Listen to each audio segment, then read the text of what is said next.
The advice and opinions expressed by the host of Autism Live and her guests are meant solely as suggestion and should not be in any way construed as child-specific advice. Any choices you make in determining your child's treatment are completely at your own discretion.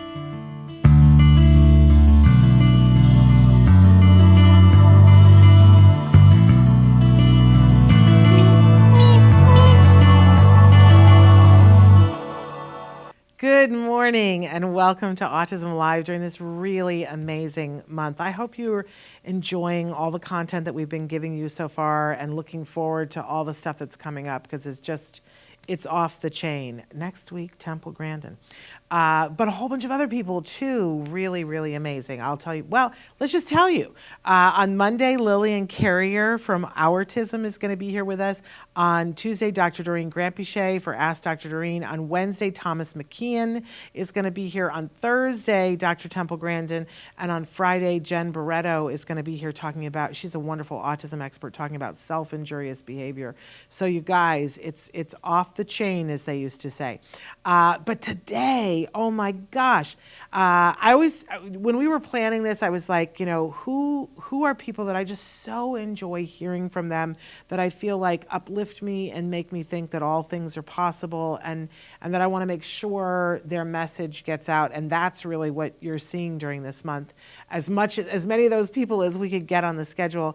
And so we're so lucky that today we have Katelyn Giboney, that she's going to be here. She's a wonderful autism expert who specializes in treating teens and adults.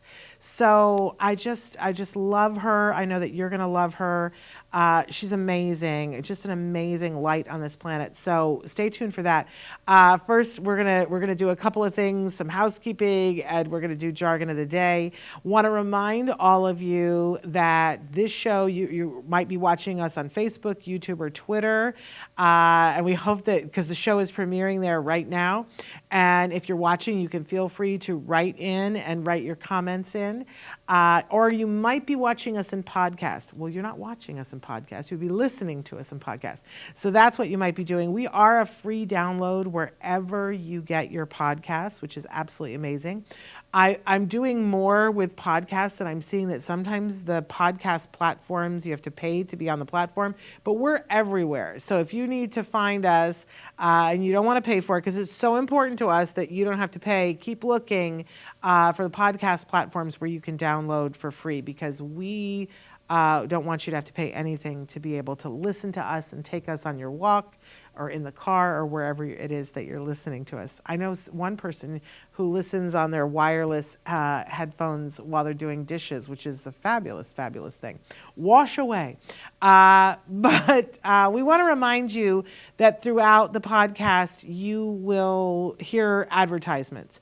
And we hope that you embrace those advertisers because they're making it possible for it to be a free download for you. Because it does cost us money to make it so that you can download it. If there are some of you, though, who've reached out to us and said, hey, I would rather pay a small monthly fee and have it without the advertisers. If that's you, there's an easy way to do that. You go to glow.fm/autism-live. When you go there, and look, there the fabulous Chris Desmond has it for you on the screen if you're watching. glow.fm/autism-live. When you go there, it should already be on our page, Autism Live, and it's $5 a month unless you want to pay across a year, and it's even less expensive then. And you sign up, and then what happens is they will send you, every time we do a new podcast on the Autism Network. And here's the wonderful thing. It's the full Autism Network. So we have individual podcasts, Autism Live and Ask Dr. Doreen, and all the different things that we do on Autism Live. You will get all of those free of ads if you do the glow.fm way of doing things. So that's available to you if you want. If you prefer to do that on your other podcast thing and you don't mind listening to the advertisements, woohoo, it's all good.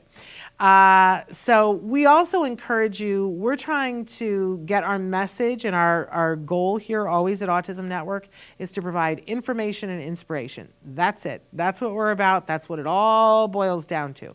And we want to give that to that larger autism community that starts, of course, with individuals who are themselves on the spectrum. We feel that is the key place, that we start from that place and those voices, and giving those voices a place here to speak, whether it's being a guest on Autism Live or driving the content on Stories from the Spectrum. We feel that that's really important. But we also feel like that it's very important to include everyone who loves those individuals and is trying to be a strong ally, whether that's a parent, a teacher, a significant other, a sibling. We want to help everybody to get the best information and inspiration to be able to be a good ally to the individuals that you love in your life. So that's really what we're about here. And we hope that you will spread that message, because we want to get that message to as many people as we possibly can. You can do that right now by liking what you're listening to. You can subscribe to the podcast wherever you're watching, or subscribe to us you can follow us on Facebook or subscribe to us on YouTube. You can also write a review for us. Wherever you're listening, wherever you're watching, if you give us a review or simply give us a comment, that helps drive more people to be able to find it. So and if you can help in any way, we appreciate that, because that helps us get that message further and wider.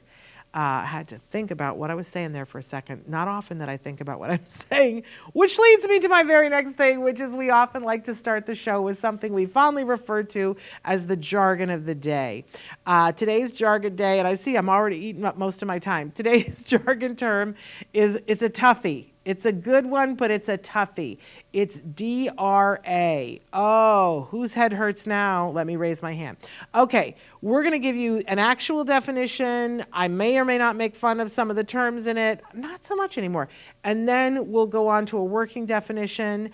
I wanted us to see, particularly though, how much better the definitions have gotten. So I've given you two different definitions from two different sites. Let's go ahead and look at our actual definition. And DRA stands for differential reinforcement of alternative behaviors. I'll bet you already knew that. Actually not. If you knew that, you get a gold star. But you can think of it as DRA, or you can think of it as differential reinforcement of alternative behaviors.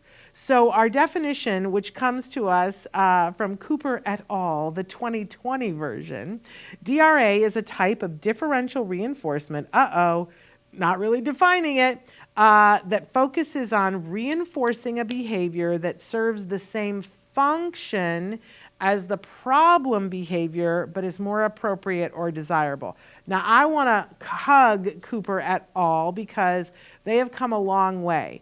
This is a lot better than what they would have had before. But the definition doesn't really help us if we don't already know what differential reinforcement is, right?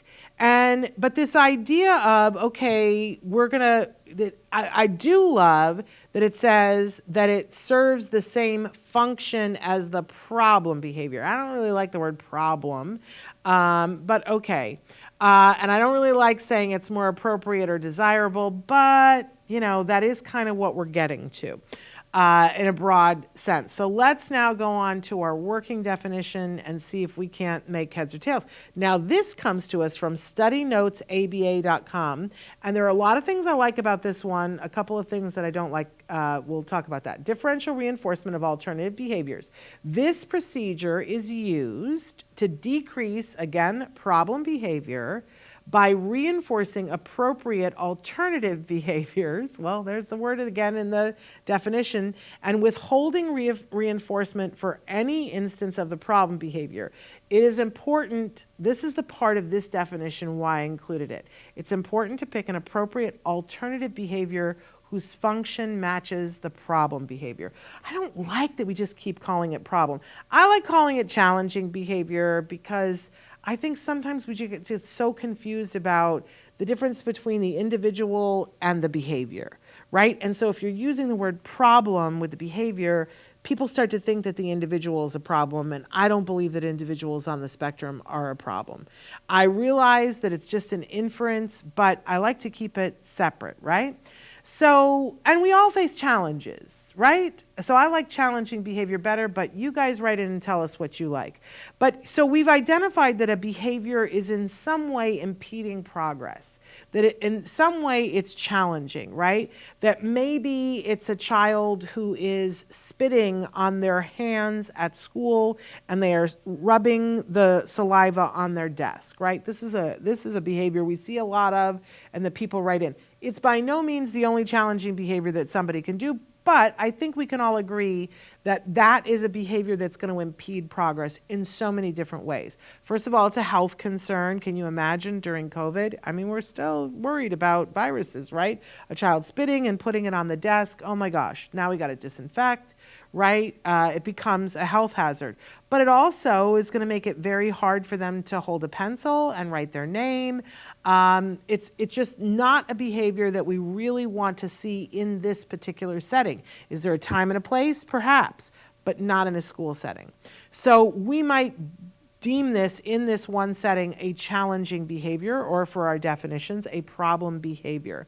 Lots of different ways we can work on this, but DRA is a method of saying, hey, let's take a look at this behavior. What's the function of the behavior? Now, it could be several different things, right? But let's say that we look at the function of the behavior and we decide that it's a sensory thing, that the individual likes the feel of it, that spit is a little bit sticky, right? And they're liking the way it feels. They like the way it looks. It's pleasurable to their senses. It's a very calming thing for them, helps them to, feel calm. Okay, so we don't want to poo-poo that. That's a real need, but DRA says let's find something that is an alternative behavior, that something that fulfills the exact same need. And then we're going to teach this, and then we're going to make sure that when we give reinforcement, it's for that behavior, and we are not going to give reinforcement for the other behavior. It sounds like so withholding, but the fact of the matter is that if I go up to people and slap people and I get my way, I'm being reinforced for it. And if you want me to stop slapping people, you got to stop giving me a reward for it, okay? So we are going to withhold reinforcement for some things. It's not as withholding and as negative as it sounds. But in this instance, we're going to decide what the reinforcement that's meaningful to the individual, right? Perhaps what they like is a break and to have cookies, right? But if we've done the thing on the table, instead of the cookie time, we're cleaning up the table, right? So we're making it less of a reward, for having done that, not a punishment, but, we have to deal with the thing. And instead, we give them, because it's a sensory pleasurable thing, they call them silkies, a little blanket or an animal that's a silky, same. We've had so many people on the spectrum tell us, oh, it fulfills that need. And so when they play with the silky, we make sure that we reinforce that and say, oh, what a great job, with your silky, let's have the cookies. A broad example, right? Another example is that sometimes, kids will act up because they want to get out of doing something. So, they, instead of wanting to take a bath, that maybe they bite their brother and now mom's standing there giving them a lecture and they're getting out of the bath time, right? So if we're going to DRA this thing, we would say that we're going to, the function of the behavior here, that the biting in this particular instance is to escape the bath, right? They want to get out of the bath even for a couple of minutes. So instead, we teach them, hey, the phrase, hey, can I have another minute? They taught my son that, hey, can I have another minute? He literally would say that. Can I please wait for something? Sometimes they hold up a card or they say, I need a break. Whatever the thing is, they ask for that thing to hold off the bath, right? It's an alternative behavior, but it fulfills the same need. I don't have to go to the bath right now. And we reinforce that. Now, eventually, we need to get to the bath, right? But sometimes getting to take the break and feeling control is so important, right? You get to escape it even for a couple of minutes. And then we reinforce that heavily. So when they say, hey, can I wait to take the bath, which is what we taught them, we say, yes, absolutely, you can have a break. Let's set the clock. You got a 5-minute break here, that you don't have to go take the bath. That's how we reinforce that. But if they were to bite, which was the original behavior, we would pick them right up. We would not have an argument. We would pick them right up, and it would be time to get in the bath. We don't throw anybody in the bath, right? But we don't delay it. And we don't yak at them. That's attention. So we don't give the reinforcement of the break and the attention, but for biting, right? But we would give it for saying, hey, can I take a break? So that's what DRA is, giving an alternative that fulfills the same need. It's a really great thing. It's being mindful about what the need was that the individual had, so that basically we make the other behavior unnecessary. You don't need to throw a fit or bite somebody to take a break. You don't need to spit on the table to be able to feel that sensory input. I love it. Okay, we're going to take a quick break, and then we are going to be back with the fabulous, the wonderful Katelyn Giboney. We're going to talk about adults and teens. Stick with us.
Welcome back. I'm so excited because we are going to welcome an amazing guest. I'm talking about Katelyn Giboney. Now, you're going to see on the screen that her name is Katelyn Giboney, but I've known her for a pretty long time. So I'm going to reserve the right to call her Katie.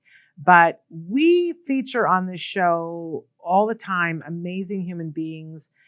Some of them are individuals who are on the spectrum. Some of them are autism experts. And today it's the second category. Katelyn Giboney is a true autism expert. I love that you're going to look at her and think, oh my gosh, she looks so young. And she is so young. Let's not befuddle that. But she has been working in this field for over 20 years. So, and during that time, she has made such a tremendous impact on a lot of people, including myself. She is a board certified behavior analyst. She specializes in working with teens and adults, and I'm going to let her tell the rest. Let's get Katelyn Giboney in here so that you guys can hear from her. There she is. Katie, you look like a teenager. No, thank you. But we're so thrilled to have you.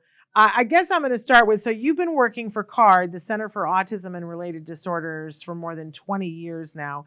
I always love to ask people what their origin story. How did you get involved in autism and in particular working in the field of ABA? So many years ago, Doreen was working with a neighbor of mine, a little guy, and the family was hiring girls in the neighborhood to come and be therapists.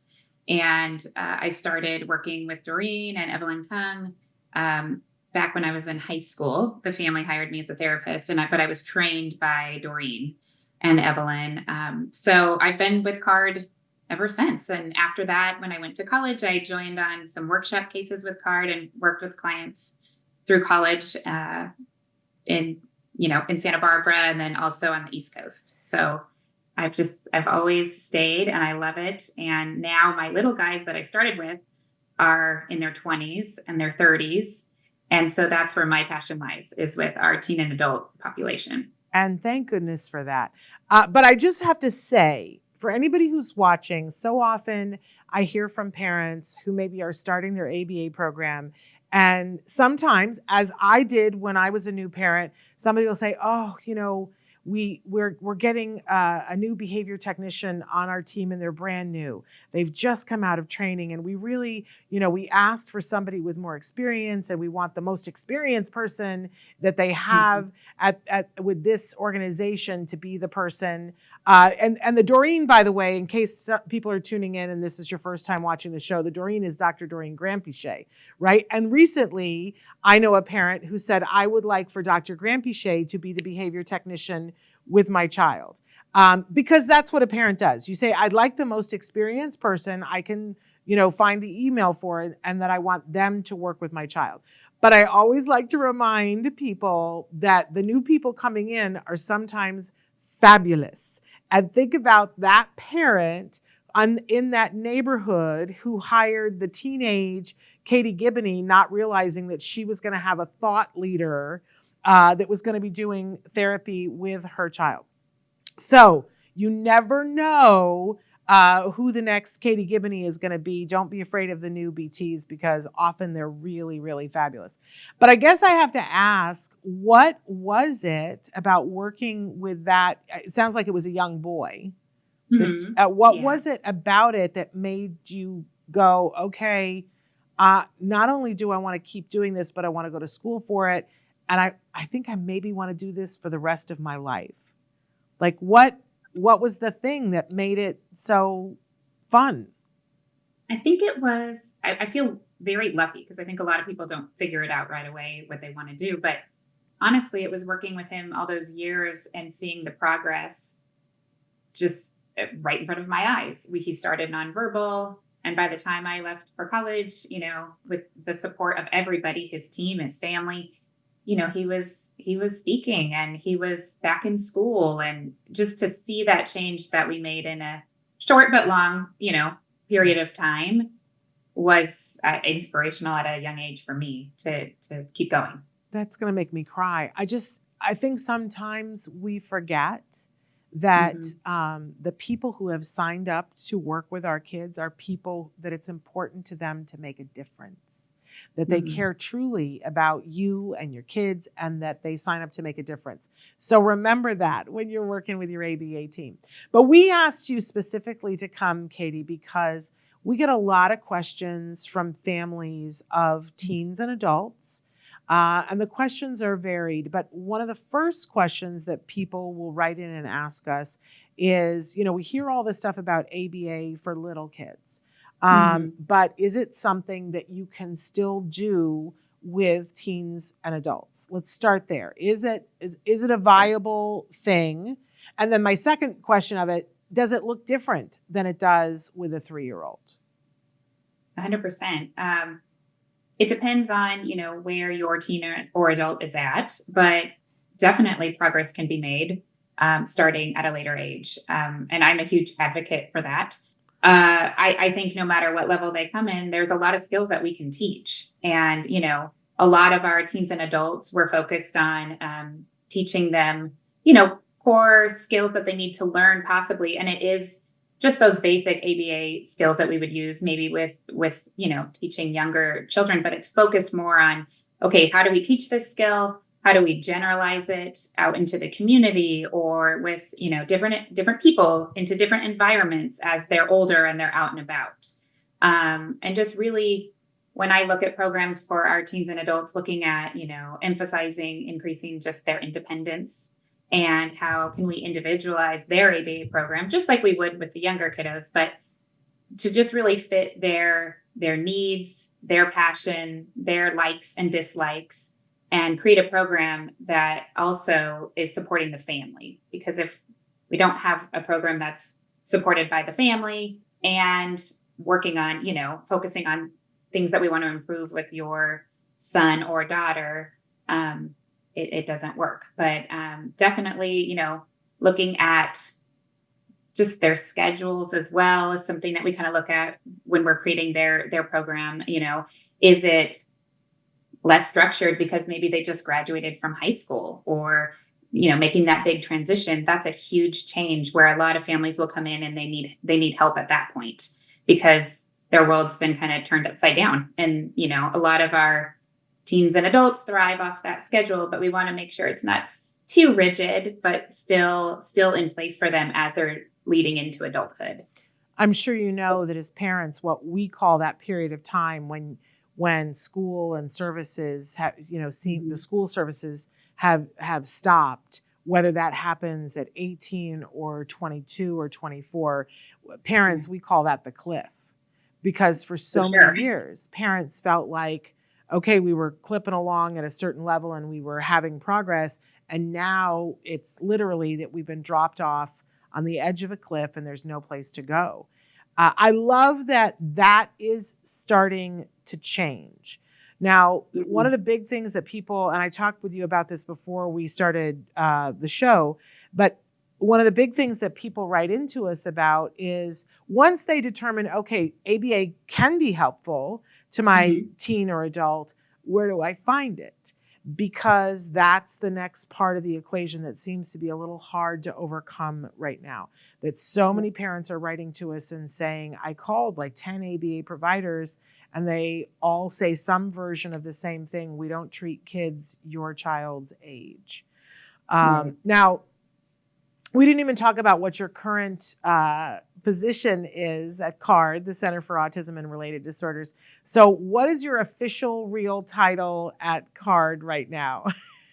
Right now, it is Clinical Director for Teen and Adult Patients. So, okay. I'm here to help all of our adolescents. So right there, the implication being that potentially there might be, depending on availability, that CARD is treating teens and adults. Yes. And that in and of itself is absolutely amazing. I want to marry this back to the last question because I'm sure people are like, wait, what? I remember explaining this to somebody several years ago and saying, because they were like, well, ABA is over for us. We can't. And I was like, what do you, no, CARD treating teens and adults. And then the flood of questions that came. What? That's a possibility.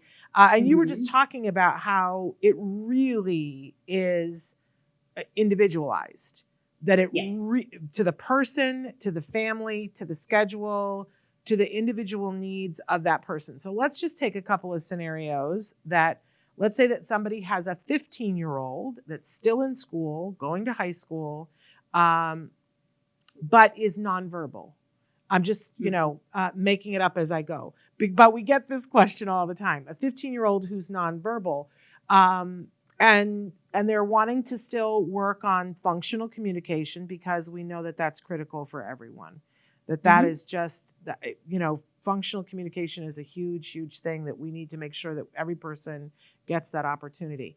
And the family comes to you and says, we'd like to start ABA and we want to prioritize functional communication. So tell us a little bit about what that person's lessons, programs, and day would look like. And then I'm going to give you something completely opposite. A 24-year-old who's graduated from college but is having difficulty with keeping a job and maintaining relationships, and what those two, vastly different circumstances, but where your team and you might be able to help both those people. I know it's like stump Katie Giboney, but I know you're not stumped at all because this is easy for you. A little bit. No, I mean, this is the spectrum we see. It's wide. So we go from, many different programs that we set up. And, for the 15-year-old example that you gave, if I were to do the intake and they came in, of course, we would focus on functional communication, because at 15, that is something, we're going to need to catch up a little bit, probably, if they don't have a lot of it already. But we would look at maybe, a possible AAC device, or, is there some vocal language that we can work and build on, and, focus on social lessons, language, all those areas, and try to get them to a place where they can functionally communicate, to also, to help also decrease behaviors. So if we see that increase in their functional communication and they also maybe have some maladaptive behaviors, we'll see a nice decrease there as well. So definitely, yes, we would work on functional communication along with other things that maybe are needed at that time based on, what deficits are arising, but also maybe what the parents would like us to help focus on as well. We listen to a lot of parent priorities and what's important to them as well for their son or daughter. And then the 24-year-old example would be vastly different. You said maybe in college. I'm trying to Graduated from college, has already graduate from graduated college. from Yes. college, but is having trouble keeping a job. They can get a job, they've got skills, but keeping the Right. job and maintaining friendships, because that's a Yes. really hard thing. It's really hard and it's really common. And Yeah. so, with a client like that, we would focus on let's bump up those executive functioning skills, social skills. We would maybe go in and see how work is going if possible and see, okay, these are the areas that this person is struggling with. And here's how we can help and really individualize it to their needs at that point. Yeah. To maintain friendships or have good relationships with coworkers, understand the social norms in a work setting. And those are all things that we would work on with an adult client, maybe in that type of situation. I just love talking to you because I know this is going to open up a world of possibility for parents to go, oh, okay. So, because I think one of the pendulum always swings back and forth, right? I remember back in the day, we only had our ABA services in the home. There were no ABA centers. And now there are ABA centers, I probably passed 20 of them on my ride home, right? And I think that parents think of that now. This is exactly how they think of ABA, that you take your 3-year-old and you drop them off at a place and you pick them up later on. Which is not really the whole be all end all, because even with a 3-year-old, sometimes there are sessions at home. Sometimes there are sessions at the playground, wherever at church, wherever the 3-year-old needs to be. But I think people kind of miss that. And so when they think of ABA for a 15-year-old or a 24-year-old who's already graduated from college, they're trying to picture them sitting at a table in a center for 3-year-olds where they're in the little blue plastic chairs, right? And I think everybody's brain goes, But so I love the examples that you gave about, it's always with ABA. It's part of it is taking the people where they need to be to learn the thing that they need to learn. So with the 24-year-old, and you were talking about maybe we go to work with them, that's a possibility. It is, definitely. Anything's a possibility. Wherever the help is needed, we just cater to kind of what's needed in the moment and make it work. But yes, sitting in a center with the little blue chairs is probably not where we're at that point for sure. Exactly. But I can hear people saying, wait a second though, does insurance cover these things? Now there's been a huge controversy in the last 10 years over this because the way we did it, it's funny because looking back on it in hindsight, we are at a place right now where we have a mandate in all 50 states so that ABA, there should be a policy in every state that you're at that covers ABA. The thing is that in some of the individual states, they also had state laws that prevented people at a certain age, they would age out of whatever that state law is. And so there was that. People were like, well, my child is over the age of 8. And in this state, it says the insurance cutoff is age 8, which is incredible to me. But a group of wonderful people brought up and have won on several cases. We need to have Julie Cornack back on the show to talk about MAPIA, which is the Mental Health Parity and Education Act. I might have some of my ears off. But it says that federal law supersedes state law, and it means that most of you, if you have been told by your insurance, it's not everybody, but for most of you, if you've been told that your child is aging out of insurance and that was the denial, you can win an appeal in most states.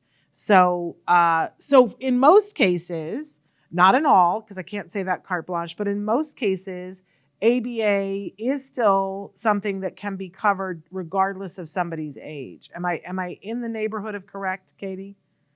Yeah. And yes, if there's still an area of need that needs to be, worked on through ABA, through parent training, that, caregiver training, that is something that we can definitely try to get funding for with insurance, by setting specific goals with benchmarks to help them, hopefully get the funding that's needed at that point. Yes. It's a very fine line because Mhm. people will write in and say, well, I'd like help with dating. And Mhm. ABA insurance is not going to cover that. I wish that it did, but there are some skills that you use in dating that Right. the program could be written that we're working on this skill, which will lend itself well to dating, but we're working on it, because it's a skill, not because it's a dating skill. Tell me if I say anything that's inappropriate. You got it. No, I mean, someone who wants to go on a date, definitely we could work on EF skills, planning. How do you plan to go on a date? What are the first steps? Social skills. How do you ask someone out? What are some of the person's interests? Like how do you tap into that to go on a date and have a conversation? There's a lot of skills that we can teach that are covered under insurance that lead into going on a date. Which is wonderful. So my advice is if you are an adult and you feel that there are areas of your life where you're having difficulty that are affecting your life, that you could take some action on this, that it's potential that you could be working on this. Now, Katie, should they look and see if there is a Center for Autism and Related Disorders near them? And then if they are an adult, will you automatically be doing the intake, or will it be someone locally who will consult with you because you're the clinical director? Right. I will not do the intake, but we have great clinicians out there across all of CARD, the US, who would be doing the intakes. But I also see all of our cases. So I would definitely have my fingers in the pot to say. I love that. I was thinking fingerprints, but I love the fingers in the pot. I love that. So, I think it's important to say here, because as an adult, I can say that all of us have parts of our life where we're like, oh, I wish I had someone to work on that with, right? Yes. But mostly for insurance, you would need to already have a diagnosis for autism in order to be eligible to get the insurance funding as part of CARD. You would want to reach out to CARD and see if your insurance accepts CARD. And then you can move forward and have the intake and eventually have Katie on your case, which I love. I want to switch gears a little bit and talk about another problem that our parents of teens and adults will write in and talk about this. And that's getting that individual to want to work on things. That whether it is a 14-year-old who is like, why do I have to do this? Up to, I can think of one mom. It's funny, in both cases that I'm thinking about, they were young women. That there was one mom who would write into us on a regular basis and say, what my 19-year-old daughter would like to do, what she loves to do, is to stay in her pajamas, sit on a stool, and have a cup of coffee with a spoon. And that she will sit on that stool and she will, drink from the mug it needs to have a spoon in it. If you try to take the spoon out, it's not the same. But that she wants to sit on a kind of an uncomfortable stool in the kitchen, regardless of whether somebody is there or not. And that's all that she wants to do. And mom would say to us on a regular basis, how do I motivate her to want to do anything else? Right. Motivation, huge part of this, right? What's your advice for families who are wanting to motivate that teen or adult to want to work on something? Right. It's hard. It's hard when they're set on the things that they enjoy, especially at that age, Yeah. But I just say keep exposing them to new things, and hopefully, like as you expose them to new interests, new activities, something becomes also motivating. But also tap into what is motivating. So if sitting and drinking coffee on the bar stool is motivating, then how could we maybe try to branch this young lady out to a coffee shop? Let's take that interest and get it in the community and get her out and socializing with other people and build on what is motivating her in a different way, possibly. I love easier that. said than done, I know. But, I think too, showing them visually sometimes or just explaining it if you work on this hard thing, which is, something maybe really difficult, having a conversation, this could lead to a potential friendship. The more you work on it, the more you work on these skills, having a really great friend or a good partner is something that you want. If we build on these skills, that's the end goal. So sometimes just kind of showing them big picture helps, but I like to tap into what their interests are and try to expand a little bit if we can. Well, I love that because I think that that's the humane way of looking at it, right? Mm-hmm. And I think Yes. there's a big push right now about, I think all parents are very and rightly concerned about doing things with their kids, their teens, and their adults that are good for them, but also don't make them miserable. I think that's a basic thing that we all want as a parent. No parent goes, well, I'd like for you to make my child miserable, right? That's not what the goal ever is. But sometimes when you're trying to push and prod, the line gets a little blurry, right? Like I'm picturing this mom, as soon as you said that about, well, maybe she would enjoy sitting in the coffee shop on a stool, that might open a whole other thing. But I know how we are as parents, that I can picture that mom saying, well, then what I want her to do is dress appropriately to sit on the stool. And now we've got two things, that she's having to go out in public and she's having to dress appropriately. That sometimes maybe we got to pick one thing. Not that we want her to go in pajamas to the coffee shop, but there are pajamas that you could wear that nobody would know that you had pajamas on when you went to the coffee shop. That we would not die of embarrassment if our child was there on the there are other pajamas that we would die of embarrassment right there. But we get a little, I don't know how to explain it. It's so hard for parents. We get so like, well, I'd like to do this, but I'd like to do that, but this would be hard. And sometimes we get paralyzed as parents, and we will get stuck with our kids in the moment because we're afraid of upsetting them, and we're afraid of not honoring them. And it's important to do both, right? It's important that we not be afraid of, we can't constantly be walking on eggshells, right? Yes. Because then our whole life changes too, and they don't get to do things that are important for them.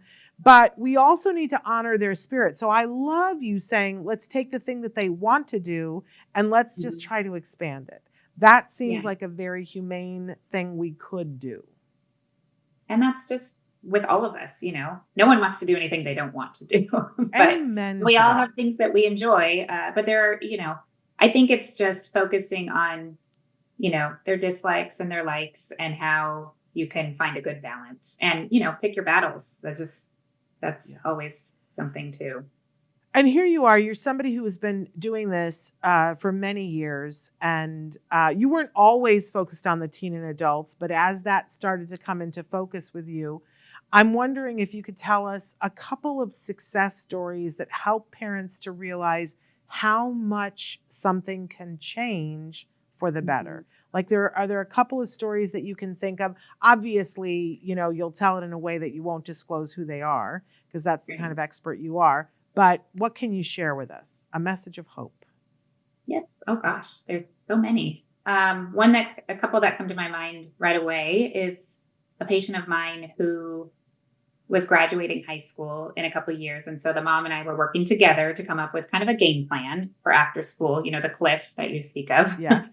The horrible, dreadful cliff that's coming. And, we wanted to come up with a great plan for when he was done with school. And he's verbal, but has a lot of vocal perseveration and really, really loves numbers and organization. So what we started to do was try different volunteer opportunities around and go and just tap into different things.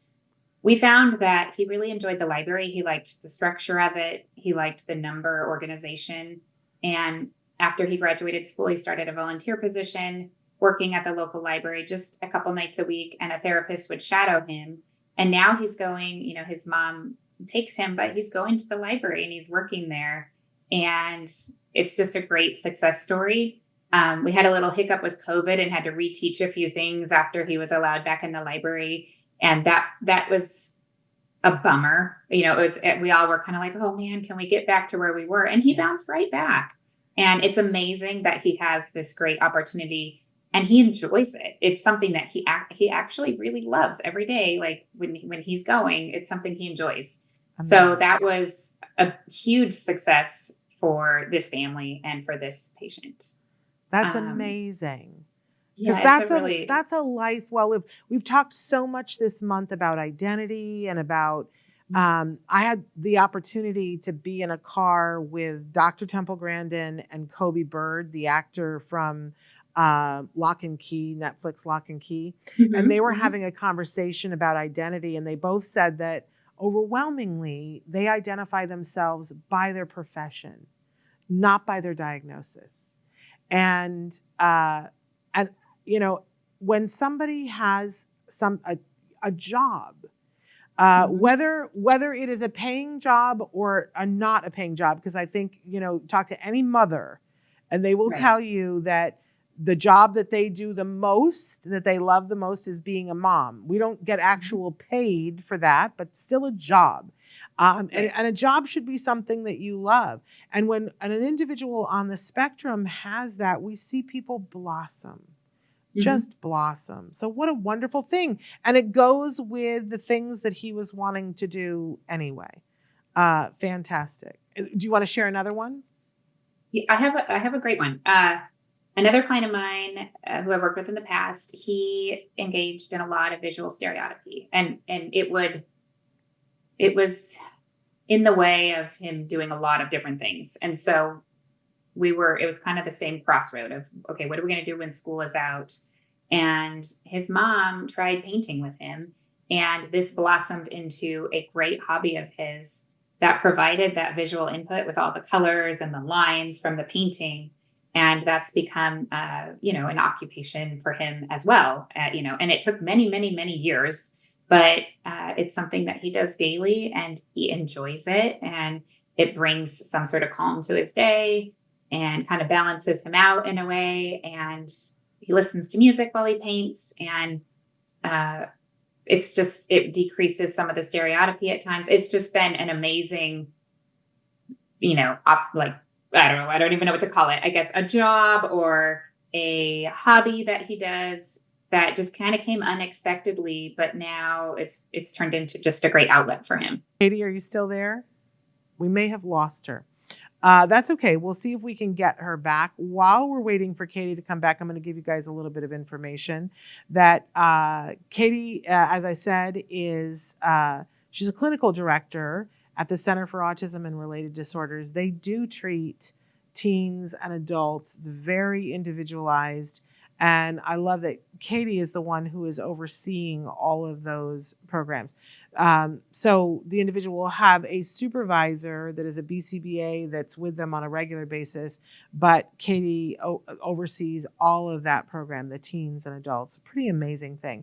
You can find out more by going to centerforautism.com, click on the locations tab, and then you can put information in about where you are. I don't always love the functionality of that tab, so give it a whirl. See if you can put in your zip code and if it gets you something close. But then also back up so that you can see. Sometimes the zip code feature is not as refined as I want it to be. There's Katie. We lost you for just a second. Sorry. That's I'm okay. in the wild state of Texas where we lose power with crazy storms. And Oh so my sorry. goodness. Well, we talk to people all over the world, Katie, and you wouldn't be the first person who froze or that went away. We deal with that on a regular basis. It's all good. And you had a lovely expression on your face when you were frozen. So well Oh, done. You thank handled it you. well. Whenever it freezes with me, I'm always like, Yeah, that's always my fear. yeah. Oh my gosh. Yeah. So no. You had a lovely expression on your face. It took me a long time to realize that you were frozen. But anyway, I was just filling them in about how they could reach out to CARD and Yes. potentially start services and ask questions. If there was one thing that you wanted parents to know about having their teens and adults treated for ABA, what would it be? And I'm going to give you a second to think of that because I'm throwing that at you.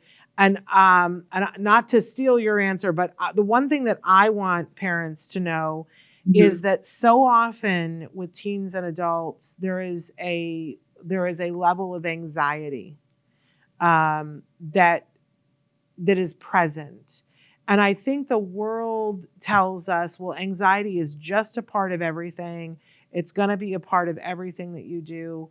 And I think the world also tells us that for when your child has autism stamped on their file, then that's the big thing. It's the only thing. And that anxiety doesn't get to be considered. And I feel like it's a huge part of every ride, and that it's a huge part of every ride for teens and adults with autism, and that it should never be poo-pooed. It should never be dismissed.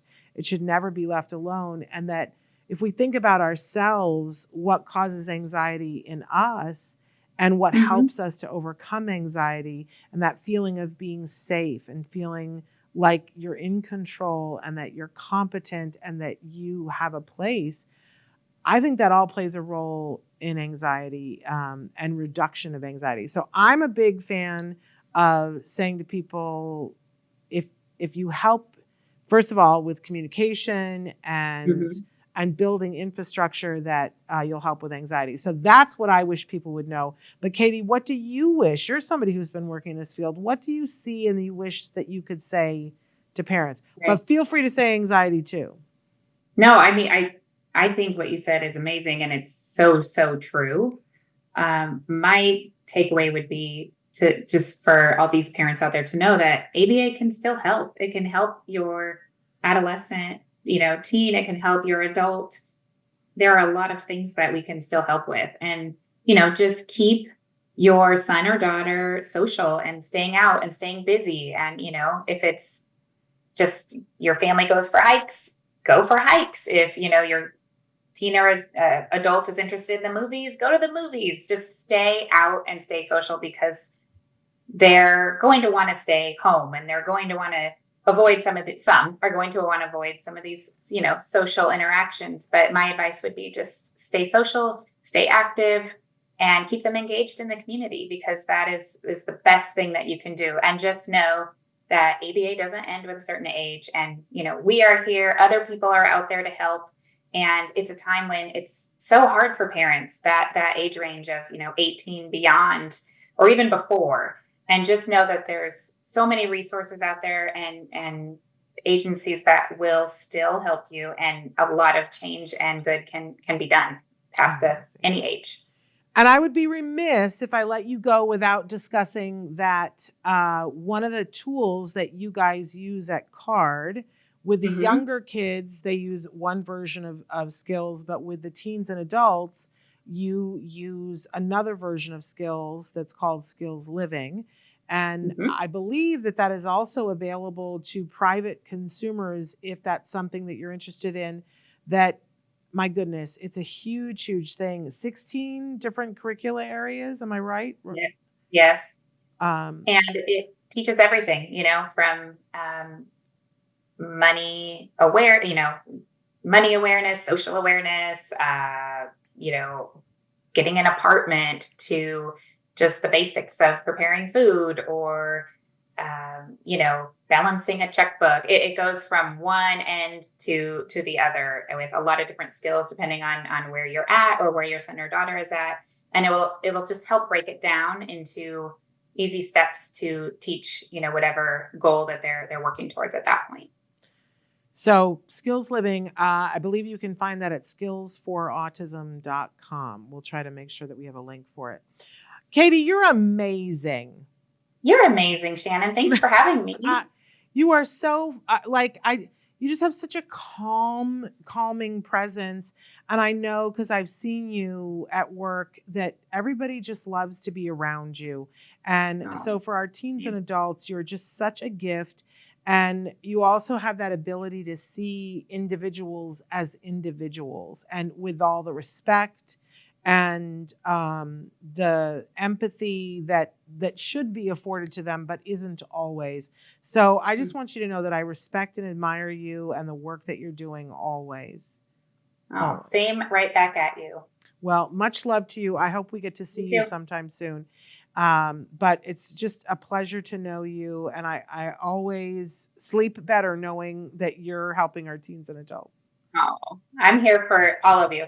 Thank you for having me. I'm so thrilled to have you. You have a wonderful rest of your day and weekend. We'll talk to you soon. Great. All right. You too. Thanks, Shannon. Bye-bye. Bye. What a great expert clinician. Doesn't it just give you guys so much hope?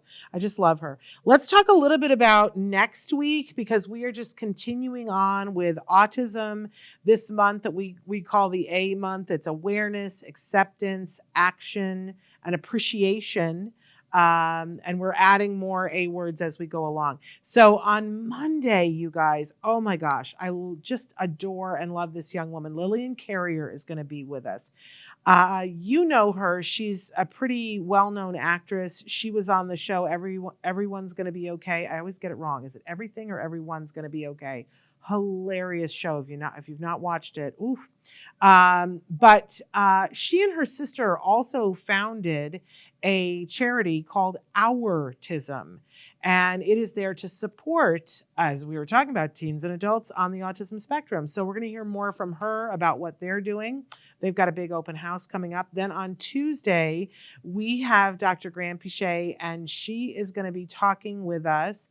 And of course, I'm gonna say, I think that's the week that we're talking about. I think Tuesday is when we're talking about aggression. I'm almost positive. Then on Wednesday, Thomas McKeon is going to be with us. If you've never seen him or heard him, he's a wonderful human being who tends to run a little bit controversial.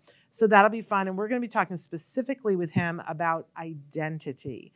It gets a little sticky because it's a little bit different for everybody, but we always welcome Thomas to be here on the show. And then on Thursday, oh, my friends, on Thursday, it is April. We have to have Dr. Temple Grandin on. She will be on Thursday. She's talking about her new book, which is geared specifically, I mean, it's for all of us.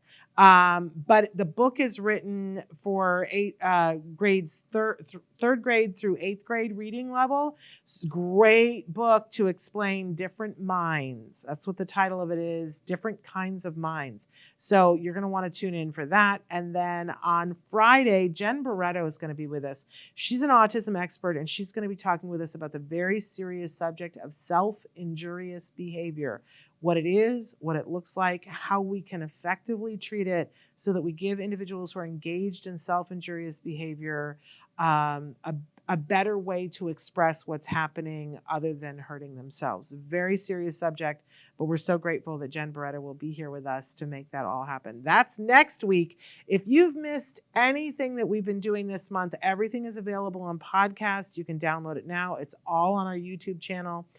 Definitely check that out. And also check out the calendar. Go to our social media sites and check out the calendar for so that you know every day who's going to be on, what's happening, and that if something's already passed, that you make sure and go back and listen to it in podcast. All right, you guys, have a wonderful weekend. I hope that this weekend gets you to some event that is celebrating the people that you and I both love on the autism spectrum, or that you're celebrating yourself.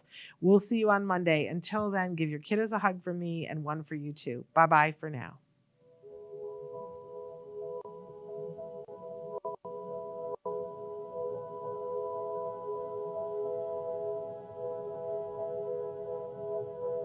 If you found anything helpful in this video, please give us a like. In fact, make sure that you smash that subscribe button on YouTube and give us a like on Facebook.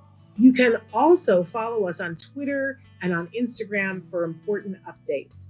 And please download our free podcast wherever you get your podcasts. Thank you so much. See you next time.